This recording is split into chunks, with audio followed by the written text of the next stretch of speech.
Welcome back to World of Immersion. Today we are going to be talking about Tokyo DisneySea. Now recently we just came back from Japan, and while we were there we were able to visit a lot of theme parks, and one of those parks was Tokyo DisneySea.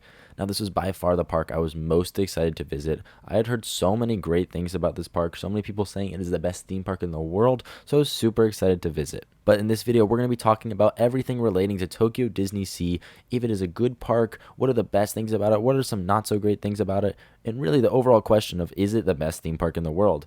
But before we start today's video, be sure to hit that subscribe button so you never miss when we have brand new content out on our channel. We have tons of videos coming up from all across Japan and a bunch of other parks in SoCal again. And be sure to check out all of our brand new merch. The link is in the description below.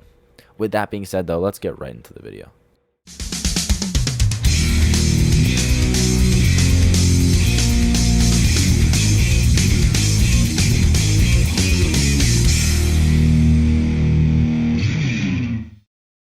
Alright, so starting off, we're going to talk about your experience when you get to Tokyo DisneySea. Now for us, the line to enter the park was decently long, however it moved very quickly. Just like in the States, the Disney parks here have very efficient operations, both on the rides and all of the other lines in the park. The park just feels like it runs very smoothly, so we were able to get through security and into the gate very quickly. But the front entrance area is seriously so incredible. It is by far one of the coolest front entrances of any theme park in the world. You've got this globe that is hovering over water in the front of the park, and then you got the massive entrance that is actually a hotel. It's crazy. You can stay in this front entrance. Now the main entrance area is called Mediterranean Harbor, and it is super well themed. It's really cool. Everywhere you look, there are tons of details, and it seriously is one of the coolest theme lands I've been in. While there aren't a ton of rides in this land, I believe the only one is Soarin' Fantastic Flight, which is their brand new ride. It is a clone of Soaring over at the States, so we actually did not decide to do it because it's an exact clone, and we've done it both at Epcot and at Disney's California Adventure, and it had a crazy long line all day. I believe it had around a 2 to 3 hour wait all day because it's super popular since it's the brand new ride over at DisneySea.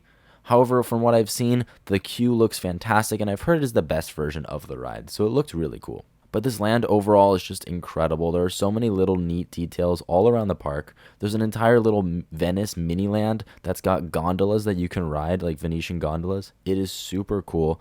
It is seriously, like I said, one of the most themed lands I've ever been in, and it's just incredible to walk around. As soon as you get through that main gate though, you are greeted with the view of the volcano, and it is seriously so much bigger in person.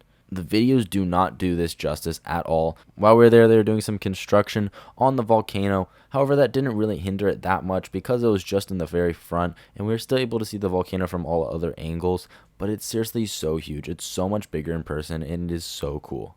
Now the first land that we went to when we got to the park after entering was the area where Journey to the Center of the Earth and 20,000 Leagues Under the Sea is. Mysterious Island. This is seriously the coolest theme land in the park in my opinion.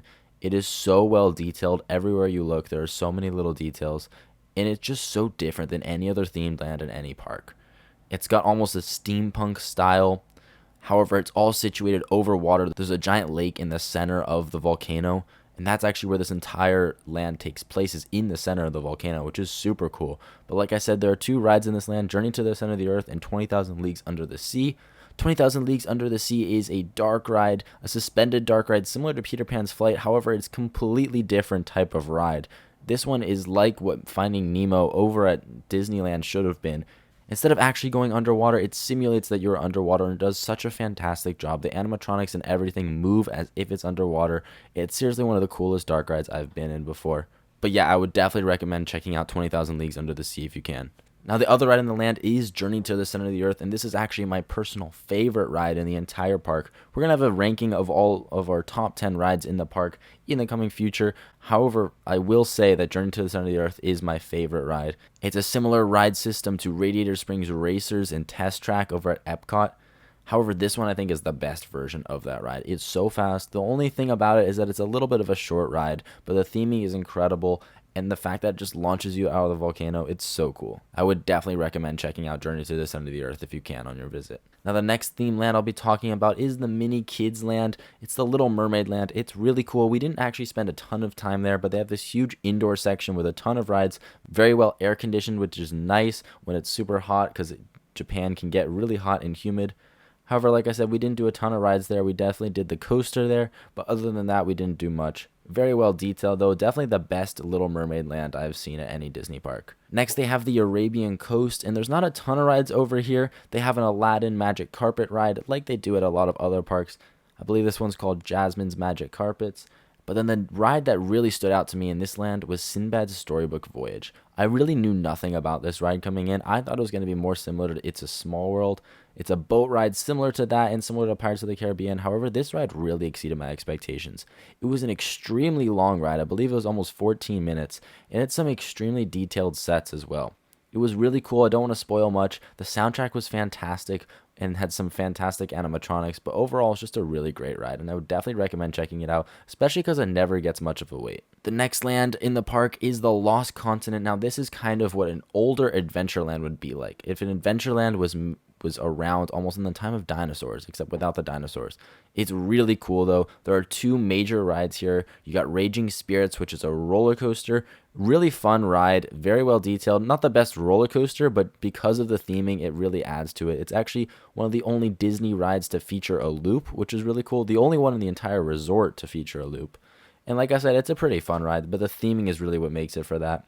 The other ride is Indiana Jones. Now, this one is quite different than the one over in Disneyland in Anaheim, and I actually prefer this one at Tokyo DisneySea. I think the theming is better.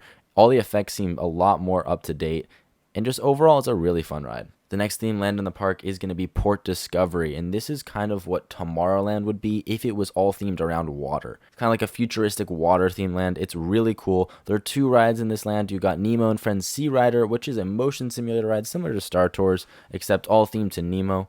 And the other ride is Aquatopia, which is a really cool ride. I actually had no expectation for this ride. I'd seen some videos of it, but it looked really cool. From off-ride, I had no clue how it rode. On-ride, and while it's not like the most thrilling ride of all time, it is really fun.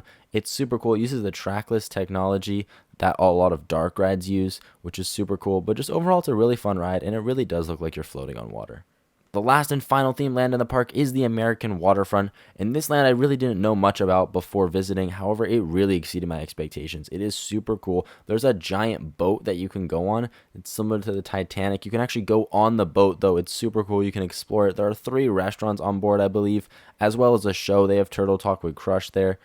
But overall, it's just super cool that you can go on this boat. And the entire rest of the themed land is really cool as well. We had our one meal in the park there. We ate at restaurant Sakura, which was a Japanese restaurant. And this was probably the best theme park food I've ever had in a theme park. And it wasn't really that expensive. It was around $22 a person, which is not that bad at all for what we got. Seriously, the best theme park food I've ever had. It was super fancy and just really good overall. And the view we had of the lake was super cool as well. Now, there aren't a ton of rides in this land. However, you have Tower of Terror. Their version is very different than ours. And while I won't go into too much detail, I didn't prefer this one to the other versions of Tower of Terror. This one felt a lot shorter than the other rides. However, the theming was really cool. I definitely preferred the theming of this one to the other Tower of Terror rides. And finally, the last ride you have in the park is Toy Story Mania. We didn't actually get a chance to do this because it had around a 2-hour wait all day, and we have the exact same ride over at Disney's California Adventure. But it's a fantastic ride, so it's definitely great that it's in the park as well.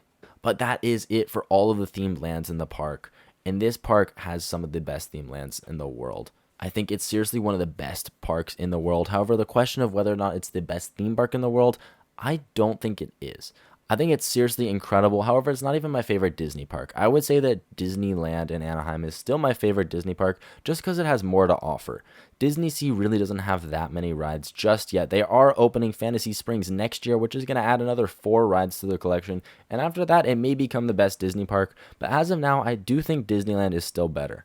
Don't get me wrong, DisneySea is an incredible park, and I would definitely say it's the best theming in the world. If you're going to a park for theming, DisneySea is definitely the park for you. It's got incredible atmosphere and by far the best theming out of any park in the world. However, because of the limited number of rides, that is why I don't think it's the best Disney park.